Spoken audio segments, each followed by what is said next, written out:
पर भी है आज, क्योंकि रिकॉर्ड कमजोरी की तरफ रुपया बढ़ता जा रहा है। आज रुपया पहली बार $81 के स्तर को पार कर गया। इतनी ज्यादा गिरावट क्यों दिख रही है और काफी तेजी से रुपया गिर रहा है पिछले कुछ समय से?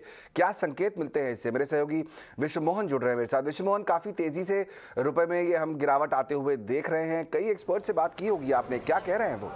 देखिए, ज़्यादातर जानकारों को लग रहा है कि ये रुपए की गिरावट और कंटिन्यू हो सकती है, क्योंकि जिस तरह से डॉलर इंडेक्स लगातार मजबूत हो रहा है, फेड का रुख काफ़ी सख्त है और दुनिया की बाकी करेंसी भी गिर रही है। ऐसे में लग नहीं रहा है कि रुपए की गिरावट कम होगी। और एक बड़ी चिंता ये है, जो एफआईआईज़ की जो बाइंग चल रही थी पिछले 3 महीने से, वो बाइंग भी अब रिवर्स होती दिख रही है, क्योंकि बॉन्ड यील्ड लगातार वहाँ बढ़ रहा है डॉलर में मजबूती की वजह से और ब्याज दरें बढ़ने की वजह से। तो वहाँ पर लोग पैसे लगा रहे हैं, तो यहाँ से निकाल के अब एफआईआईज़ के पैसे यूएस में वापस जा रहे हैं। तो ये एक बड़ी चिंता है। और आरबीआई जब अगले हफ्ते जब एमपीसी की बैठक होगी, तो सबसे बड़ी चुनौती होगी लिक्विडिटी को कैसे बढ़ाया जाए, क्योंकि बैंकिंग सिस्टम में जो फिलहाल जो लिक्विडिटी की स्थिति है वो डेफिसिट में चल रही है। ऐसे में आरबीआई के पास चुनौती होगा गिरते रुपए को बचाना और फिर ब्याज दरें कैसे बढ़ाए, क्योंकि एक रेट भी डिफरेंस हो गया है। जो फेड ने जैसे इस साल 3% ब्याज दरें बढ़ाई और आरबीआई की तरफ से 1.4% ब्याज दरें बढ़ी है, तो एक रेट डिफरेंशियल की वजह से भी डॉलर ज़्यादा मजबूत हो रहा है। तो इन तमाम चुनौतियों से जूझना पड़ेगा आरबीआई को। आरबीआई किस तरह से एक बैलेंस व्यू बना के